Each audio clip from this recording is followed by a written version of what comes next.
संगीता बोलंबाळ यांचा विजय झालेला आहे। आत्ताची लेटेस्ट टॅली आपण पाहूया। 288 पैकी 274 जागांचे कल आपल्या हाती आलेत।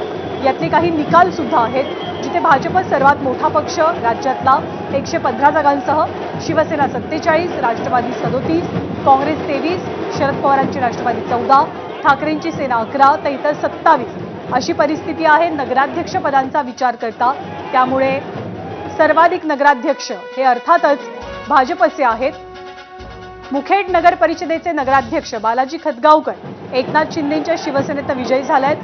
ते त्यांचे स्वीय सहाय्यक आहेत, ते त्यांचे निकटवर्तीय आहेत, त्यामुळे खतगावकरांचा हा विजय अर्थातच शिंदेंसाठी महत्त्वाचा असेल। त्यापाठोपाठ साधना महाजन, गिरीश महाजन यांच्या पत्नी याही विजयी झालेल्या आहेत। जामनेर नगर परिषदेच्या नगराध्यक्ष म्हणून, नांदगाव नगर परिषदेचे नगराध्यक्ष म्हणून सागर हिरे हे विजयी झालेत। त्यामुळे शिंदेंच्या शिवसेनेनं इथे सुद्धा विजय प्राप्त केला। सुहास कांदेंनी आपला गड राखलेला आहे। भगूरमध्ये प्रेरणा बलकवडे अजित पवारांच्या राष्ट्रवादीच्या उमेदवार विजयी होत आहेत।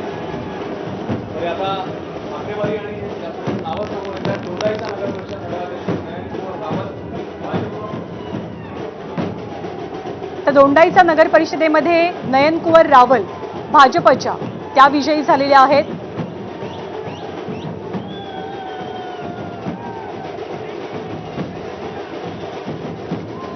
तर भगूरमध्ये प्रेरणा बलकवडे अजित पवारांची राष्ट्रवादी, कणकवलीचा भाजपचा गड आला पण सिंह गेला अशी कणकवलीची स्थिती। कारण शेवगावमध्ये शिंदेंच्या शिवसेनेच्या माया मुंडे जिंकले आहेत। वेगवेगळ्या ठिकाणचे निकाल आता समोर येत आहेत। पालघर आणि डहाणूमध्ये मंत्री गणेश नाईक यांना धक्का।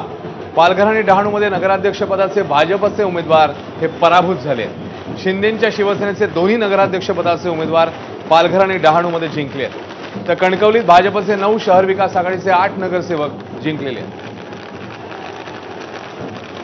आता सत्ता दिली आहे त्या विश्वासाचं आम्ही चीज करू, कुठेही तडा जाणार नाही हा आम्ही शब्द देतो जनतेला। सक्षमीकरण हा सर्वात महत्त्वाचा 100% होणार। आणि आता काँग्रेसचा सुपडा साफ झालेला आहे। काय विरोधकांकडे आव्हान?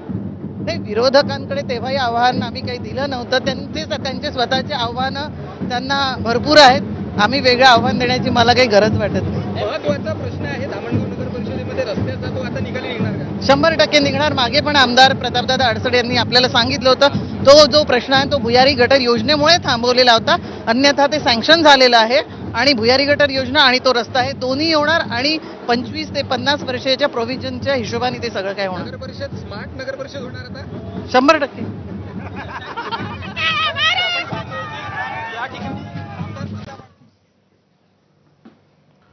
तर या काही विजयी उमेदवारांच्या प्रतिक्रिया दरम्यान कणकवलीमध्ये भाजपचे 9 आणि शहर विकास आघाडीचे 8 जण जिंकलेले आहेत। मंगळवेढा तीर्थक्षेत्र विकास आघाडीच्या सुनंदा अवताडे या जिंकलेल्या आहेत।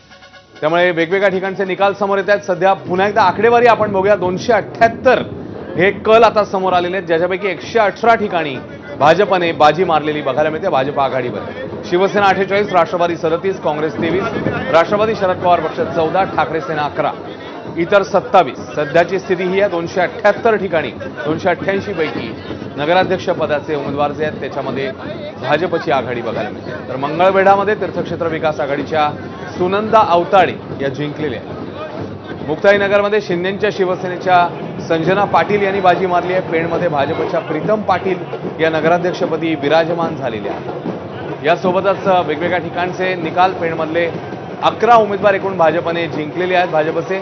त्यामुळे पेण